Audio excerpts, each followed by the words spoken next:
morning, welcome back to Balla Ball. A very happy new year to each one of you watching. Thank you very much for clicking on this video. So the time was the year of 2011, the first half of which was very good for Indian cricket. It was phenomenal. India won the World Cup. India had a tremendous first half of the year. But the second half was the time when Indian cricket suffered greatly. Indian fans were very disappointed because India performed extremely poorly. They lost the 4-match test series in England 4-0 without quite giving a fight. And now the same team was to tour Australia down under, which is the toughest of all tours. So a team that looks down and out but has a bit of confidence because they have just beaten West Indies, a side not nearly as strong as England, but then it is a side that has got a few good players. And a test series win is a win, right? So India tours Australia. Again, the Indian team performs dismally in the first 3 tests. India is now down 3-0, having lost the most recent 2 test matches by innings and a few runs. So India looks like a team that is down and out.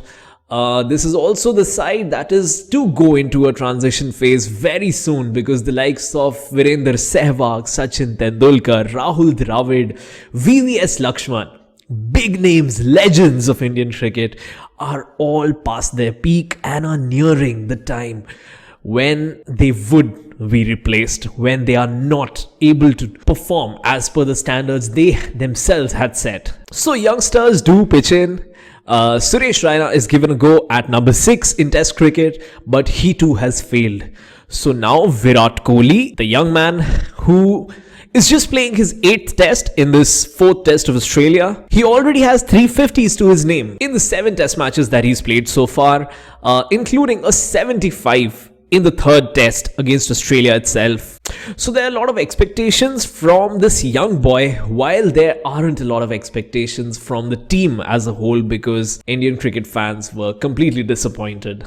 A 4-0 loss in England and now staring at a 4-0 loss in Australia as well. And former cricketers, cricket experts, journalists all heavily criticizing the Indian team management, the players, Captain MS Dhoni and whatnot. So the 4th test commences in Adelaide. This is January 24th, 2012. Officially the last international game for VVS Lakshman and Rahul Dravid, 2 stalwarts who had served Indian cricket in the test format greatly, and they did deserve some kind of a good farewell. But the team was down and out, the team's morale was completely down, and there was no hope of a victory or a drawn test match. But the team was supposed to do its best, right? Now, Vice Captain Sehwag was the stand-in captain for this game, and Raina Saha got a go in place of MS Dhoni as the wicketkeeper. Australia wins the toss, chooses to bat first on a batting-friendly wicket. Ravichandran Ashwin, the newbie, bowls pretty well, picks 2 wickets early on, and Australia is reduced to 84 for 3. At the end of the first session. Now India is looking to get Australia all out by 250 or a maximum of 300 runs and then looking forward to batting well. The second session begins and there starts a partnership between Michael Clarke and Ricky Ponting.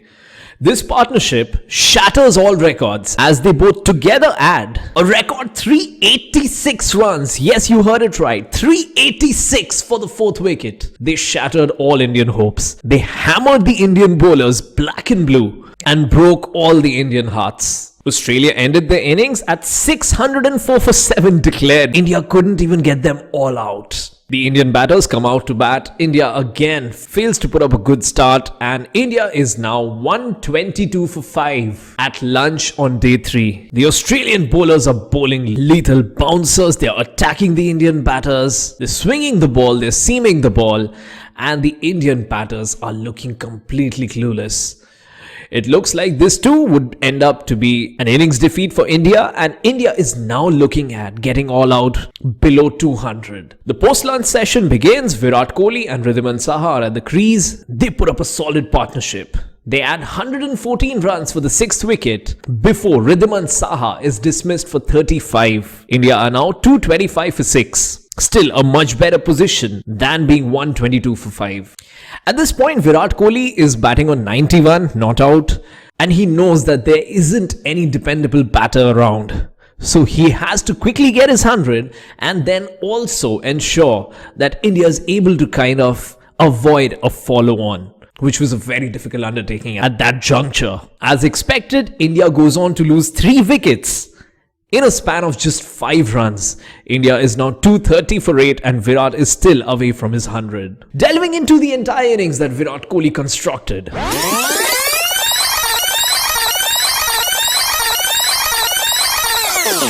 Peter Siddle, who was the best Australian bowler at that point, who was bowling really well, was smacked by Virat Kohli all through for flicks, for pulls. Ben Hilfenhaus, who was also emerging as one of the fine test bowlers, was also smacked for leg glances and flicks before Virat Kohli got to his 50. This was his 4th 50 in Test cricket in just his 8th Test match. Now Virat Kohli started to attack the spinners. He hit Nathan Lyon, the new Australian off-spinner, for a classical cover drive against the spin, followed by a 6-over mid-wicket of Michael Clarke's left-arm spin. Now cut to the point when Wriddhiman Saha gets out.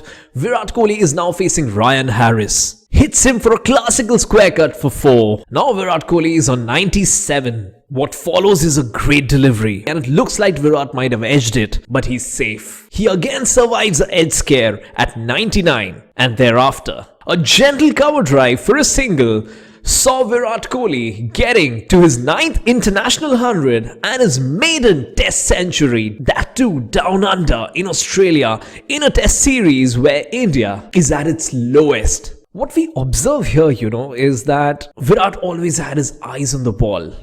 The moment he saw that even after getting 100, there's an opportunity to run for a second run, he ran for it. That's the kind of dedication he had since the very beginning. Why this innings was great is because India was at its lowest point, not only in Test cricket, but in the sport of cricket in general, because the stalwarts were all nearing their retirement. And there were a lot of questions on who would lead this side thereafter.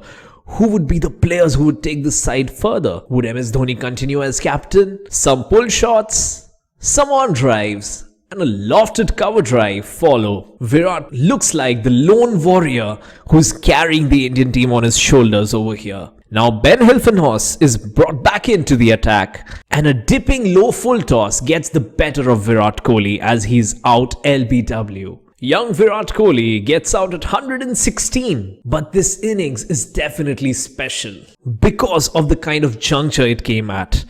The Indian team was at its lowest. Virat Kohli is the man who led the fight back, who showed some character as a batter. And this was also the test match after the one where the infamous finger incident took place, where Virat Kohli had shown the finger to the Australian crowd who were booing him, who were throwing all kinds of slurs at him. This was also the 3rd consecutive test innings where Virat Kohli had top scored in the entire Indian batting lineup. So that's how bad the series was. That's how much the Indian stalwarts were out of form, or one could say that time was nearing the end. Nevertheless, India lost the test match, but Virat Kohli was emerging as an all-format superstar for Indian cricket.